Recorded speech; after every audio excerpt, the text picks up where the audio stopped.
All right. So we got one over here from Commando Joe says, I realize we have a lot more terms for new games than in a series now. Remakes, MGS3 Delta, Ivalice Chronicles, remasters, Last of Us 2, Last of Us Again, reboots, DMC Devil May Cry, re-release, pretty much everything digitally ported, remakeable, a remake that's also a sequel, like remake like FF7, you know. Yeah. With these various types of re-games, if you could pick one for each slot, what would you pick? I'd love to see all the Mega Man Legends games get a full remake now that Capcom has around 20 years of third-person action games under their belts.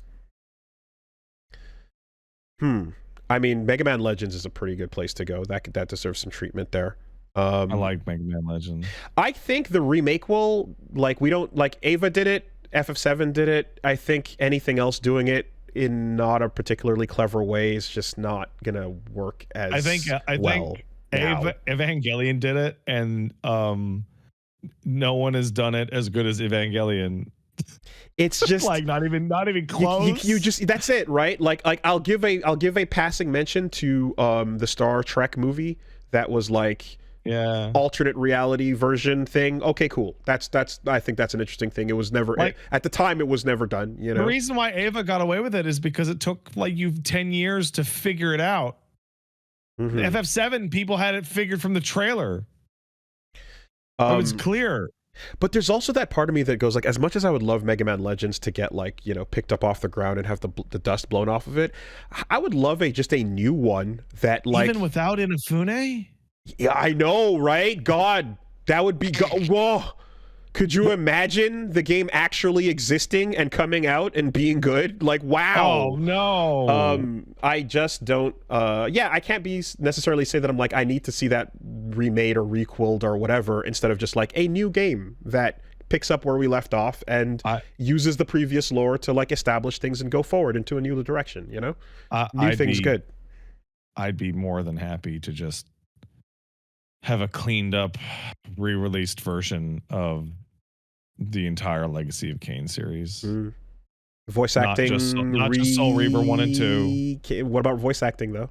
No, when I say cleaned up, I literally mean like new sprites for Blood Omen and a playable version of Defiance. So like, I mean like re-release. Tops. Yeah. Okay. Yeah. I mean, again, as long as you can get everyone, like, you know, paid for using the same thing. That might be tough. that might be tough. You can talk to the estates. I think maybe half of those people are dead. Talk to the estates, you know, in question and see what's up. But yeah, those are legendary performances. What are you supposed to do, you know? Or I guess recast, which is, you know, that's the other.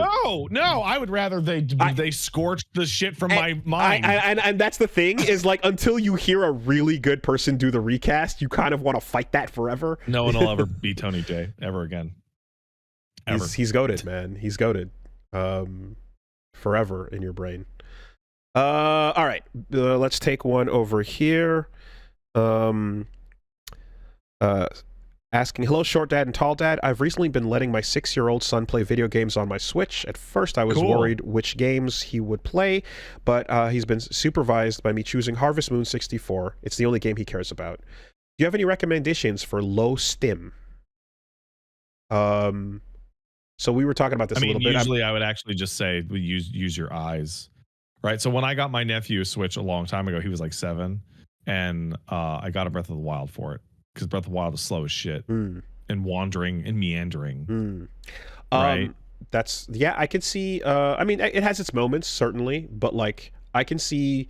I mentioned Balatro a little bit before because like, ooh, during the rewards it's going crazy, but for the most part you're fine. UFO 50's probably got like UFO 50's a ton of good things on that. Animal Crossing is going to be great. Yeah, I'm thinking about this little collection of low stim games myself. You know, you're kind of like safe to a degree on like a wide variety of Nintendo games. Yeah, like, I wouldn't say Mario Wonder because wonders about explosions and shit like that.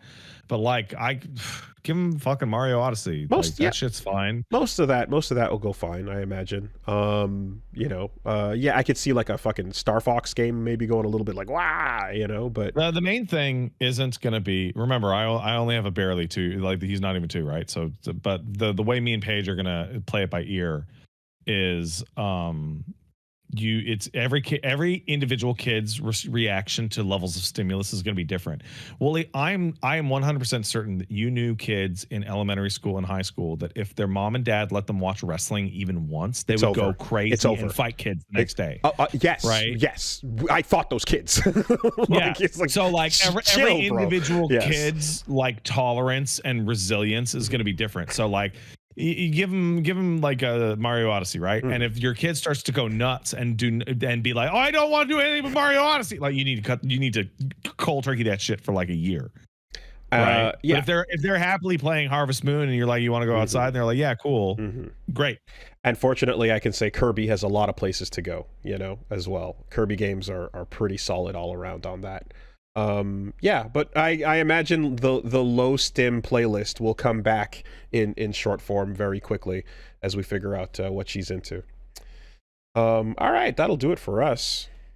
Call it. All right, I'm playing Death Stranding in an hour live. Go to this thing. Also, everyone else have a good week. Goodbye. Wait, no, I mean everyone should have a good week. Not. I'm implying that I don't want the people who are going to come to my show to have a good week. Everybody, especially that one person who's going to have the exact same week as you. That's crazy. That's crazy. No follow-up questions.